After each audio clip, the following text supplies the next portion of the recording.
नमस्कार, स्वागत है आपका इंडिया डेली पर। मैं हूं आपके साथ पलक सहगल और आप देख रहे हैं 3 का सवाल। नमस्कार, मैं हूं आशीष सिन्हा। नमस्कार, मैं हूं आपके साथ शिवम दत्त मेहता। चलिए 3 का सवाल का आपको मुद्दा बताते हैं, कारण क्या है, विषय क्या है। देखिए, इजराइल और ईरान में इस वक्त भीषण जंग जारी है, तो अब इस जंग में अमेरिका भी कूद पड़ा है। ईरान को सरेंडर की चेतावनी के बावजूद ईरान पीछे हटने को तैयार नहीं है और यही बात अमेरिकी राष्ट्रपति ट्रंप को पसंद नहीं आई। अब ट्रंप ने ईरान के खिलाफ मैदान में उतरने का ऐलान कर दिया है। इजराइल के हमलों से ईरान में भारी तबाही मची हुई है। इजराइल के निशाने पर खासतौर पर ईरान के न्यूक्लियर ठिकाने हैं। कई परमाणु ठिकानों को तो इजराइल ने तबाह कर दिया, लेकिन अभी भी ईरान का एक ऐसा ठिकाना है जिसे इजराइल भेद नहीं पाया है। ईरान का सबसे सुरक्षित फोर्डो न्यूक्लियर प्लांट। ये ईरान का सबसे अहम और सुरक्षित न्यूक्लियर प्लांट है, जिसे दुनिया की सबसे ताकतवर सेनाओं में से एक जो है वो उसको सुरक्षित कर रही है, उसको बचाने का प्रयास कर रही है, लेकिन इसको नेस्तो नाबूद करने का भी प्लान तैयार हो रहा है। दरअसल ये प्लांट अंडरग्राउंड बना है। जमीन से 300 फीट नीचे ये न्यूक्लियर प्लांट ईरान ने दुनिया से छिपाकर बनाया। दावा किया गया कि पहाड़ों में 5 सुरंगें बनी हैं, जिसके आसपास लंबा सुरक्षा घेरा भी है, जिस तक किसी मिसाइल का पहुंचना आसान नहीं है। फोर्डो में यूरेनियम एनरिचमेंट होता है, जो परमाणु हथियार बनाने की दिशा में काफी अहम माना जाता है। ईरान के इस न्यूक्लियर प्लांट को भेदने का दम सिर्फ सुपर पावर के पास है। सही सुना आपने, क्योंकि अमेरिका के पास एक ऐसा हथियार है जो जमीन के अंदर दुश्मन के ठिकानों को तबाह कर सकता है। इसलिए अमेरिका बार बार जंग में शामिल होने के लिए कह रहा है। तो अमेरिका के पास B-2 बॉम्बर मौजूद है, जिसका इस्तेमाल करके इस जंग को अमेरिका एक झटके में अंजाम तक पहुंचा सकता है।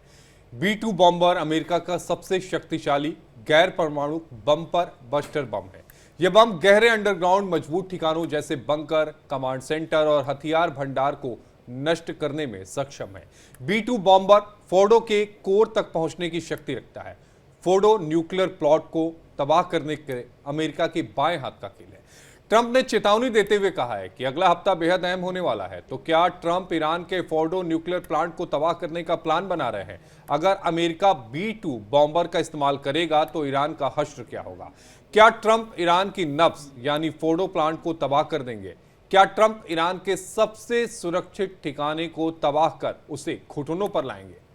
और इसी पर आज हमारे 3 सवाल भी हैं। पहला सवाल है, ईरानी न्यूक्लियर प्लांट के खिलाफ अमेरिका का आखिर प्लान क्या है? और दूसरा सवाल यह है, क्या ट्रंप जो है वो न्यूक्लियर प्लांट को तबाह करने का प्लान बना रहे हैं? और तीसरा महत्वपूर्ण सवाल यह है कि क्या अमेरिका ईरान में B-2 बॉम्बर का इस्तेमाल करेगा? क्या B-2 बॉम्बर का इस्तेमाल करके तबाही मचाई जाएगी और इन ठिकानों को तबाह किया जाएगा, यानी ईरान को उसको कंट्रोल किया जाएगा? अब इसी पर चर्चा करने के लिए हमारे साथ 2 मेहमान इस वक्त जुड़ चुके हैं। उनका स्वागत मैं करना चाहूंगा।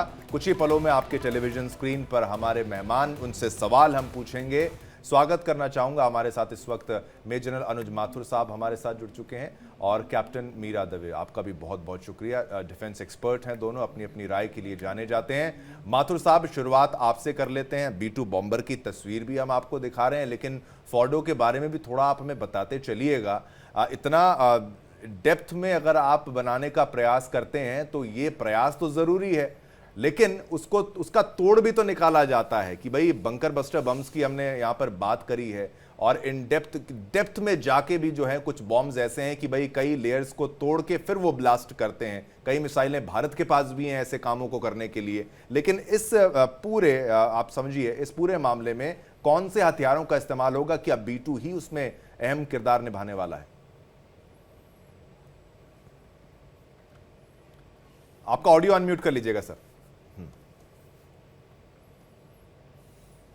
सॉरी शिवम, जय हिंद। जय हिंद सर। सबसे जरूरी चीज क्या होती है, देखिए हमको ये पता होना चाहिए कि शत्रु के पास क्या है और उसने अपने उसको जो, देखिए ये उसके न्यूक्लियर एसेट्स के ऊपर हमला होगा, ये ईरान को बहुत समय से मालूम है। ये कोई नई बात नहीं है और ये अमेरिका जो है वो ईरान को न्यूक्लियर नेशन नहीं बनने देना चाह रहा है, ये जग जाहिर है। और इसी मसले पर बातें हो चुकी हैं, कई राउंड टॉक्स हो चुके हैं। तो ये बात हमें समझनी होगी कि जब उनको ये पता है कि इस पे हमला होना अवश्यम भावी है सम टाइम और दी अदर, तो उन्होंने इसको किस प्रकार से सुरक्षित रखा होगा।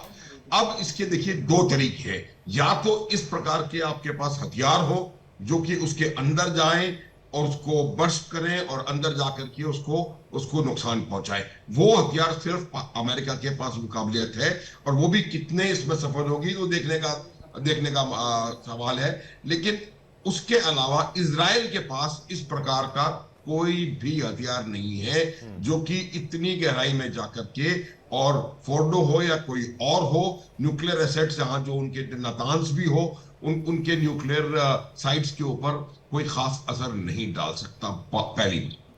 दूसरा तरीका यह है कि आप वहां पर फिजिकली जाकर के, आपकी इतनी जबरदस्त मसाद है तो कोई ऐसा तरीका हो सकता है कि आप फिजिकली जाएं या कोई सुसाइड बॉम्बर टाइप चीज वहां पर भेजें जो कि जाकर के वहां पर उसको नुकसान पहुंचाए। बहुत दूर की कौड़ी है, लेकिन ये एक संभावना होती है। और तीसरी चीज ये है कि अमेरिका डायरेक्टली इसके बीच में इन्वॉल्व हो। तो जिस प्रकार से पिछले 7 दिनों में बैटल डेवलप हुई है, और जिस प्रकार से मुझे लगता है इजराइल की और अमेरिका की दोनों की कैलकुलेशंस कहीं ना कहीं गलत कही है। कैलकुलेशंस गलत इसलिए कही है, देखिए मैं आपको ये बता रहा हूं कि उनको लगा होगा, हमें भी ये लगा था शुरू में, Shivam you can recollect what I have said, हमें भी ये लगा था कि ईरान के पास कोई काबिलियत नहीं है और वो बहुत जल्द अपने घुटने टेक देगा, लेकिन ऐसा हुआ नहीं। ईरान को, माथुर साहब, ईरान को मैं तो हमेशा से कह रहा हूं हल्के में कभी लेना नहीं चाहिए, लेकिन आपका एक पॉइंट बिल्कुल नहीं ले सकते। हाइपरसोनिक मिसाइल है उनके पास। जी बोलिए। कि इजराइल ने देखिए कहीं ना कहीं ये सोचा कि ये भी कोई हिजबुल्लाह या हूती हमास या हूती की तरह कोई ऑर्गेनाइज। ईरान एक शक्तिशाली देश है जिसके पास एक बैटल हार्डन्ड आर्मी है। इसने इराक के साथ बहुत लंबा युद्ध लड़ा है। उसके अलावा इन्होंने बहुत तैयारी करी है, क्योंकि इनको पता है कि ये भी जिस प्रकार से इजराइल है उसी प्रकार से जो मुस्लिम वर्ल्ड के अंदर जिस प्रकार से उनको अपना वर्चस्व या अपनी खलीफत जमाने का वो लगाना है, तो वो भी उनके पास एक बहुत बड़ी उनके पास ताकत मेरे को लगता है। अनुज माथुर जी, यूके देवनाथ जी भी स्क्रीन पर जुड़ गए हैं। मैं आता हूं सर आपके पास। यूके देवनाथ जी भी आ गए हैं। यूके देवनाथ जी, एक सवाल ये उठता है कि अमेरिका की तरफ से बार बार ये कहा जा रहा है कि हम इस युद्ध में आ सकते हैं। डोनाल्ड ट्रंप धमकी स्पष्ट तौर पर दे रहे हैं। आज सुबह एक रूस के राष्ट्रपति का बयान आया, पुतिन का, कि ईरान ने हमसे मदद नहीं मांगी, लेकिन अगर ईरान हमसे मदद मांगता है तो हम सोचेंगे। तो क्या आपको लगता है कि अगर अमेरिका जंग में कूदता है तो रूस भी ईरान की मदद के लिए जंग में कूद सकता है? इस वक्त तो इसके चांसेस बहुत कम हैं। जो स्टेटमेंट रशिया से आ रही हैं वो सिर्फ ईरान को समर्थन दे रही है मोरल बढ़ाने के लिए। रशिया में अभी उनकी चाहे एयरफोर्स देख लें या आर्मी देख लें या उनकी ऑर्डिनेंस फैक्ट्रीज का प्रोडक्शन रेट देख लें, वो पूरी तरह से यूक्रेन में उलझे हुए हैं। तो इस वक्त रूस ईरान को हर तरह का मोरल सपोर्ट देगा और शायद कूटनीतिक राजनीतिक सपोर्ट भी दे सकता है, लेकिन क्या रूस उस तरफ अपने एक आध हवाई जहाज को भेज सकता है? नहीं। क्या रूस ईरान को और भारी हथियार कुछ दे सकता है? नहीं। तो मेरा अंदाजा है कि ईरान को फिलहाल ये युद्ध अकेला ही लड़ना पड़ेगा। जी तो मीरा जी, एक सवाल मेरा आपसे है, क्योंकि लगातार हम देख रहे हैं कि युद्ध जैसे जैसे आगे बढ़ रहा है, यूएस ने बहुत हद तक क्लियर कर दिया है कि हम ईरान पर हमला करने जा रहे हैं। आपको क्या लगता है, पाकिस्तान से पॉसिबिलिटी है, कुवैत से है, इराक से है, सऊदी अरब से, कहां से अटैक जो है वो अमेरिका करेगा? जी पलक जी, जैसे जनरल माथुर भी बता रहे थे एंड अभी ग्रुप कैप्टन देवनाथ सर भी बता रहे थे कि यहाँ पे ईरान को अच्छी तरीके से पता है कि उसके पास एयरक्राफ्ट या एयर डिफेंस सिस्टम इजराइल जितना सशक्त नहीं है। तो ईरान के पास क्या है? ईरान की ताकत है उसके सुसाइड बॉम्बर्स है या उसके सुसाइड ड्रोन्स है या उसके बैलिस्टिक मिसाइल्स है, जिसमें अभी हमने कल ही देखा कि फतह जो है उसने सुपरसोनिक बैलिस्टिक मिसाइल इजराइल के लिए यूज की। ऑलमोस्ट 1400 to 1500 की किलोमीटर की उसकी रेंज है, तो हाइपरसोनिक ये बैलिस्टिक मिसाइल जो है उसने यूज की है। अब आपका जो पहला भी इसमें प्रश्न था कि क्या है अमेरिका इसमें साथ में आएगा या इजराइल क्या कर सकता है। अगर आप देखें कि ये आज हम 7वें दिन पे है, पिछले इतने दिनों से इजराइल ने स्पेसिफिक, चाहे वो इश्वान हो और नटान्स हो, बार बार सेम जगह पे बॉम्बार्डिंग की है। क्यों? क्योंकि अभी भी जो है वो पेनेट्रेट नहीं कर पाए। चाहे फर्दों की भी हम बात कर रहे हैं तो वो पेनेट्रेट नहीं कर पा रहा है। जो वहां पे उनके सेंट्रीफ्यूज फैसिलिटीज है, यूरेनियम एनरिचमेंट उनका जो सेंटर है वहां पे, विच इज ऑलमोस्ट 100-200 फीट नीचे है ग्राउंड मैम के, तो penetrate नहीं कर पाया। 295 फीट नीचे है मीरा दवे जी, 295 फीट नीचे है। फीट नीचे है, एब्सोल्युटली। तो इसी में ठीक है, हाँ, तो हो सकता है। थोड़ा सा आपका यहाँ पर ऑडियो शायद टेक्निकल इशू आ रहा है। मीरा जी आपके पास एक बार फिर से आते हैं, लेकिन देवनाथ जी आपके पास मैं आना चाहूंगा कि भाई एक प्रश्न जो आशीष ने भी पूछा बहुत महत्वपूर्ण, रूस इसमें इन्वॉल्व हो ना हो, लेकिन कई जो गुट हैं वो अलग अलग बढ़ चुके हैं, वो बड़ा क्लियर है। रूस कभी अमेरिका के फेवर में तो बात करेगा नहीं, ईरान के फेवर में बात जरूर करेगा। ईरान डर नहीं रहा है क्या? ईरान भी केवल अपनी पोजिशनिंग के तौर पर दिखा रहा है कि भाई मैं कमजोर नहीं हूं, या फिर वाकई उतना दम है? वो तो सीधे चेतावनी दे रहा है कि अमेरिका आएगा तो अमेरिका को भी हम देख लेंगे, और अमेरिका भी किस लेवल तक यहां पर एंगेज होगा। डोनाल्ड ट्रंप तो वो व्यक्ति हैं जो युद्ध के खिलाफ रहते थे ज्यादातर, वो तो अपनी मिलिट्री को वापस लाने का प्रयास करते थे। फिर अगर फोर्डो को ही अटैक यहां पर करना है, अगर इन डेप्थ में है, या तो दो प्रोसेस है, बार बार बम मारिए, जैसे मैं बार बार एक उदाहरण देता हूं, बुलेट प्रूफ ग्लास भी ज्यादा लंबे देर तक बुलेट प्रूफ नहीं रहता अगर बार बार AK-47 की गोली उस पर पड़ती जाएगी, या तो वो प्रोसेस है। अदरवाइज बूट्स ऑन ग्राउंड अगर आप करते हैं, तो अनुज माथुर जी ने जो तरीका कहा है कि भाई या तो आपको सुसाइडल कोई मिशन तैयार करना पड़ेगा, ईरान वाले छोड़ेंगे तो नहीं, या तो फिर देश के लिए कुर्बान होने के लिए तैयार। आप बताइए क्या तरीका है, क्या किया जाएगा और क्या हो क्या रहा है एग्जैक्टली? देखिए, जहां तक आयतुल्लाह ख़ोमेनी हैं, पेजेश्कियन हैं और ईरान के जो IRG कमांडर्स हैं, उनको मालूम है कि डर का तो सवाल नहीं उठता, क्योंकि अगर वो डर गए तो फिर उनकी देश में पॉलिटिकल पकड़ खत्म हो जाएगी। और ये भी हो सकता है कि उनके जो दूसरे देश में विरोधी ग्रुप हैं वो उनको अपदस्थ भी कर दे, जो कि अमेरिका बहुत आशा कर रहा है कि शायद ईरान के अंदर ही विरोधी पक्ष खड़े हो जाएंगे और जो अभी ख़ोमेनी की सरकार है उसको गिरा देंगे। तो जैसा कि जनरल माथुर ने भी कहा कि ईरान की आर्मी, नेवी, एयरफोर्स भले ही छोटी हो, लेकिन हैं उन बहुत एक्सपीरियंस।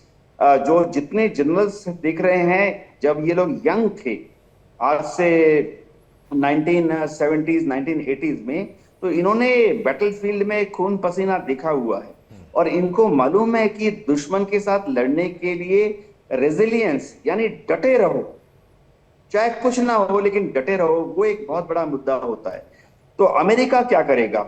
अमेरिका, पहली चीज तो मैं बता दूं, अमेरिकन इंटरनल पॉलिटिक्स जो है बहुत क्लियर है, चाहे रिपब्लिकन्स हो चाहे डेमोक्रेट्स हो, उभय पक्ष जो है बॉडी बैग्स को आता हुआ नहीं देख पाएगा, क्योंकि वो दुनिया में जहां जहां भी गए, अफगानिस्तान भी गए, वहां पर जो भी अमेरिकन अगर युद्ध में मारा जाता है तो जो वोट बैंक है उस पर बहुत एडवर्स इफेक्ट हो जाता है। तो अमेरिका कर क्या सकता है? आर्मी को जमीनी रास्ते से नहीं भेजेगा, जैसे कि उसने इराक में किया था सद्दाम हुसैन के विरुद्ध।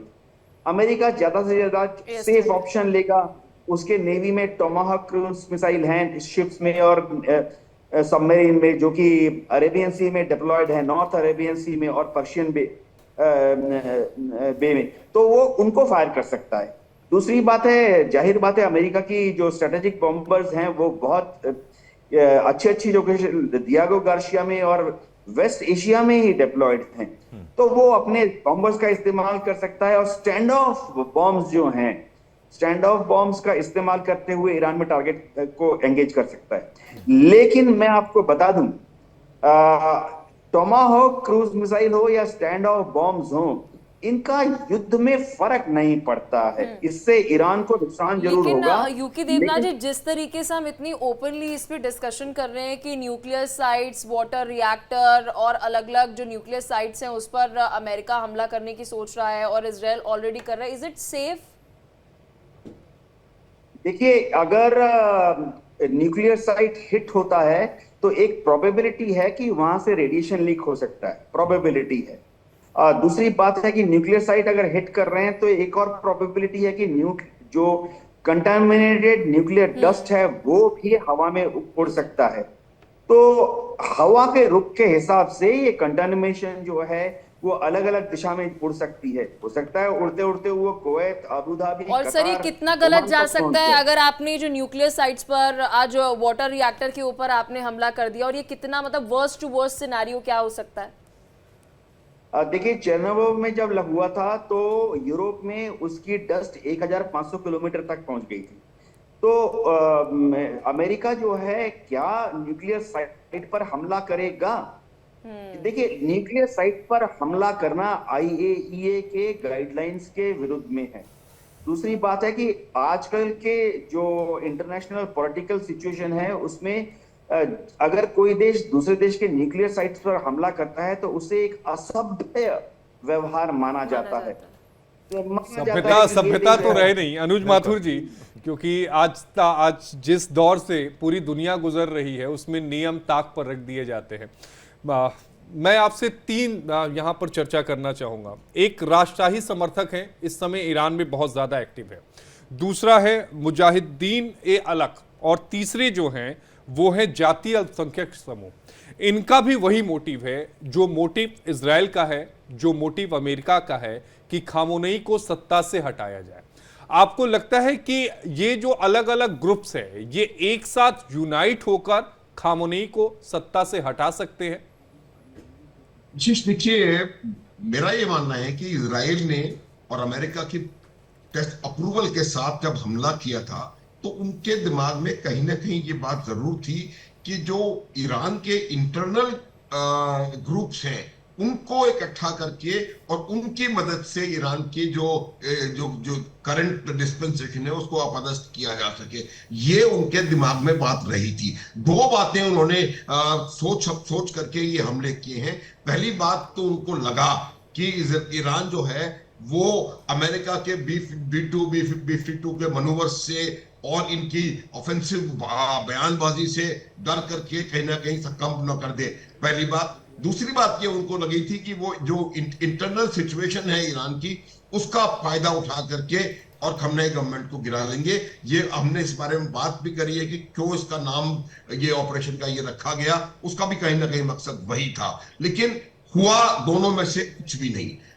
बट आपका जो प्रश्न है उसका उत्तर मैं ये देना चाहता हूं कि प्रयास इजराइल का खास करके मोसाद का ये रहेगा कि वो इन लोगों को इकट्ठा करे और इकट्ठा करके, बिकॉज ये संभव है क्योंकि उनका अगर तीनों का जो उद्देश्य वही है कि खामनेई की सत्ता को परिवर्तित करना, तो at least for the time being वो लोग इकट्ठा हो सकते हैं। अनुज माथुर जी, क्योंकि हम बाकी इंटरनल सर उसके ऊपर चर्चा कर रहे हैं, मैं चाहूंगी सर आप इस पर भी कमेंट कीजिए कि आप अलग अलग गुटों की बात कर रहे हैं लेकिन वहां की जो आवाम है उनका सेंटिमेंट क्या है? क्योंकि पिछले एक लंबे समय से 1979 में हमने देखा कि anti USA anti western adaptation जो है वो वहां की आवाम जो है वो रख रही थी। इराक तक खमनेई के बयान जो है वो पॉपुलर होते थे, इतना ज्यादा उसका वर्चस्व जो है उस वक्त देखने को मिल रहा था सुप्रीम लीडर का। मेरा ये मानना है कि जो ईरान की आवाम है वो इस समय मेरा पर्सनल असेसमेंट है कि वो इस समय इकट्ठी है। आप उसकी जो भी उनका इंटरनल इशू है वो मेरे को लगता है कि लेडीज का अलग इशू है, उन्होंने ये बात किया, लेकिन क्योंकि अब देश के ऊपर हमला हो रहा है तो मेरा ये असेसमेंट है कि वो आवाम आज की तारीख में श्योरली ईरान के नेशनलिस्टिक ईरान के लिए इकट्ठी खड़ी है। लेकिन ये जो गुट हैं जो चाह के बेटे ये इनका गुट है, ये जो विरोधी गुट है, इनको इकट्ठा कहीं ना कहीं किया जा सकता है, लेकिन आवाम में कोई रेवोल्यूशन होगा उसके खिलाफ वो मुझे ये संभावना कम है। माथुर जी, आपने ये बेहतरीन बात यहां पर करी कि जब भी युद्ध की स्थिति आती है तो उससे फायदा, ये आपने पाकिस्तान में जो देखा था जो हालात, तो उन्होंने भी यही कह रहे थे कि आप हमें कह रहे हैं कि हम अलग हो जाएंगे या मुनीर के साथ ये होगा या फिर शरीफ के साथ होगा, आपने तो युद्ध करके हमें एकजुट यहां पर कर दिया। कैप्टन मीरा दवे जी, आपसे मेरा ये सवाल है, अमेरिका जो है अपनी डोमिनेंस दिखाने का प्रयास करता है। डोनाल्ड ट्रंप की अगर बात की जाए तो भाई वो कह रहे ऑर्डर साइन है, लेकिन भाई अब बस मैंने फाइनल गो अहेड नहीं दिया अटैक करने का। मुझे नहीं लगता कि डोनाल्ड ट्रंप इतनी जल्दी कोई हमला करने का फैसला लेंगे। वो कोई भी पैसा बर्बाद नहीं करना चाहेंगे। डिपार्टमेंट ऑफ गवर्नमेंट एफिशिएंसी वो बनाते हैं, पैसा बचाने की बातें करते हैं, अपने जवानों को बचाने की बात करते हैं, और अगर अब युद्ध में वो कूद गए तो फिर वो पीछे नहीं हट पाएंगे। फिर ईरान भी है, वो कम नहीं है, वो कुछ ना कुछ तो उनका करेगा, या फिर उनके जो एसेट्स हैं, अमेरिकन एसेट्स दुनिया में हर जगह पोजीशनड हैं, चाहे उनकी नेवी की बात की जाए, उनकी एयरफोर्स की बात की जाए, तो ये डर तो अमेरिका को है कि हमारे एसेट्स पर भी कोई मिसाइल दागी जाएगी। ईरान तो देखिए वो मरने को तैयार भी हो जाएगा, उनके लिए तो फिर अस्तित्व की लड़ाई है ही है। लेकिन अब अमेरिका के परिप्रेक्ष्य में बताइए अमेरिका क्या करने वाला है, या फिर वो वेट एंड वॉच इतना लंबा हो जाएगा कि मामला ठंडे बस्ते में चला जाएगा और अंत में इजराइल और ईरान एक दूसरे को कंट्रोल करते रहेंगे, बात वहीं खत्म हो जाएगी। शिवम जी, यूएस पहले से ही जो है वो दूसरों के प्रॉब्लम्स या दूसरों के काम में टांग अड़ाने की उसकी मतलब पुरानी ये जो है उसकी पहचान है। और आज जब हम बात करते हैं ट्रम्प की, तो वो तो चाहते ही है कि कैसे मैं हमेशा जो है ग्लोबल न्यूज में बना रहूं। That is number 1। नंबर 2, ये जो है यूएस कभी भी अपने हाथ गंदे नहीं करेगा, ये उसके लिए भी बहुत जाना जाता है। तो मल्टी प्रोंग वॉर अटैक जो है वो ईरान पे कैसे कर सकते हैं, तो इजराइल ने जो अटैक किया, दैट इज नंबर 1। नंबर 2, जो साइऑप्स है तो उसमें चाहे वो यूएस की जो एयरक्राफ्ट कैरियर है वो वहां पे पहुंचा हुआ है, साइऑप्स की बात हो रही है। और दूसरी बात हम ऑलरेडी कर रहे हैं कि B2 बॉम्बर की बात कर रहे हैं, ये साइऑप्स की बात है जो वो यूज नहीं करेगा फॉर श्योर। नंबर 3 जो है, जो अभी ही हुआ, वो है आसिम मुनीर का लंच डोनाल्ड ट्रंप के साथ। So there are no free lunches in this world. तो जो ट्रंप या फ्री लंच के पीछे की भी बहुत कहानी होती है मीरा जी। हाँ, फ्री लंच के पीछे, फ्री में तो डोनाल्ड ट्रंप किसी को कुछ भी ना दें, और वो आसिम मुनीर जो तारीफ करते हुए थक नहीं रहा है डोनाल्ड ट्रंप का थैंक यू करते हुए, ये यहाँ पर महत्वपूर्ण प्रश्न है। मीरा जी आप अपनी बात कंटिन्यू करिएगा, थोड़ा सा ऑडियो आपका बीच में खराब हो रहा था।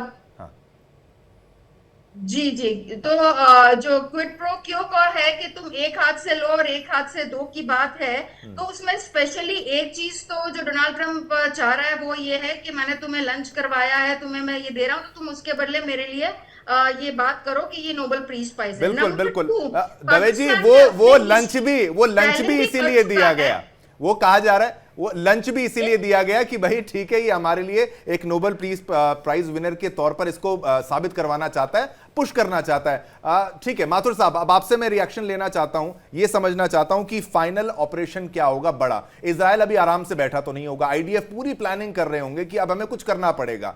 बूट्स ऑन ग्राउंड आपको लगता है एकमात्र ऑप्शन है माथुर साहब, या फिर और कुछ और तरीके, बार बार अटैक करते रहेंगे, पूरा एरिया ही खराब कर देंगे?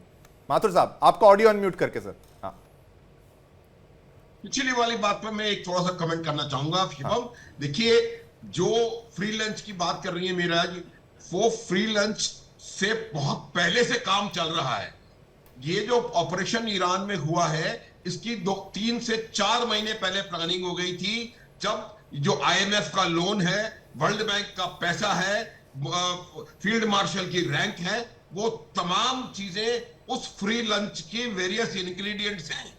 और जो अब फाइनली उसको वो फ्री लंच 5 दिन वहां पर बैठा करके और 5 दिन के बाद उसको एक खाना खिलाया है उसने, उसका मकसद यही है कि आप, I will not be surprised कि पाकिस्तान की तरफ से कुछ हो, लेकिन वो दूर की बात है।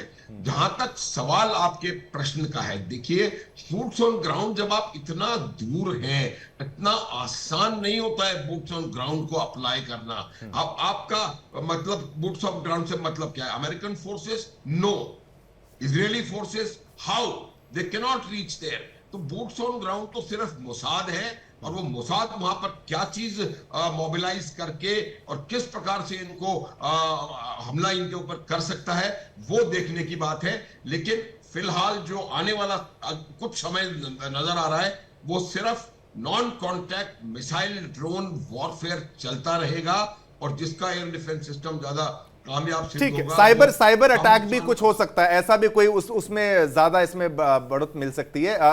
मीरा जी, आप कुछ कह रही थी, प्लीज अपनी बात को कंप्लीट करिए। मैं जो अगर मेरी ऑडियो क्लियर आ रही है, मैं फटाफट हाँ, एक जी, इम्पोर्टेंट बोलिए, पॉइंट बताना चाह रही हूँ बोलिए मैम। कि पाकिस्तान की ये हिस्ट्री रही है कि अफगानिस्तान जब था तभी भी यूएस ने यूज किया था पाकिस्तान को। मर्सिनरीज की बात करते, तालिबान की बात करते, ओवरग्राउंड वर्कर्स की बात कर रहे हैं, तो ये जो फ्री लंच है उसमें पाकिस्तान का दोबारा यूज हो सकता है इन ईरान, उनके ओवरग्राउंड वर्कर्स को लेके यूज हो सकता है। क्योंकि जब हम बात कर रहे हैं, इसराइल जब बॉम्बार्डमेंट कर रहा है continuously nuclear facility, uranium enrichment centres पे, वो अंदर तक नहीं जा पा ठीक रहे है। हैं, तो कैसे वो ह्यूमन रिसोर्स पाकिस्तान का यूज कर।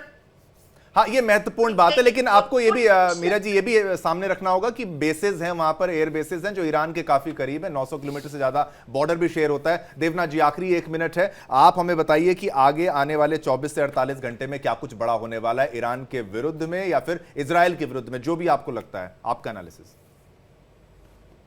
ईरान जो है वो इसी तरह से अपने बैलिस्टिक मिसाइल दागता रहेगा, उसके पास और 12 दिन का स्टॉक बचा है।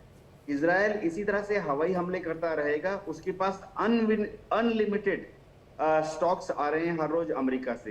क्या पाकिस्तान से हमला होगा? पाकिस्तान के लिए बहुत मुश्किल है हमला करना ईरान की तरफ या अमेरिका को फैसिलिटी देना, क्योंकि पाकिस्तान की आवाम उनके खिलाफ चले जाएगी, अपने रूलिंग एलीट के खिलाफ चली जाएगी। दूसरी चीज, ये बाकी सारे जितने मुस्लिम देश हैं जिनका खलीफा पाकिस्तान बनने की कोशिश कर रहा है, वहां पर पाकिस्तान की इज्जत डाउन करा देगा। जी ठीक है, बिल्कुल, लेकिन है भी तो वो शिया मुसलमान और सुन्नी मुसलमान, ये वाला एंगल भी यहां पर जरूर आता है। समय इतना ही था, बहुत बहुत शुक्रिया मीरा जी आपका, माथुर साहब आपका, देवनाथ जी आपका, सभी को बहुत बहुत धन्यवाद।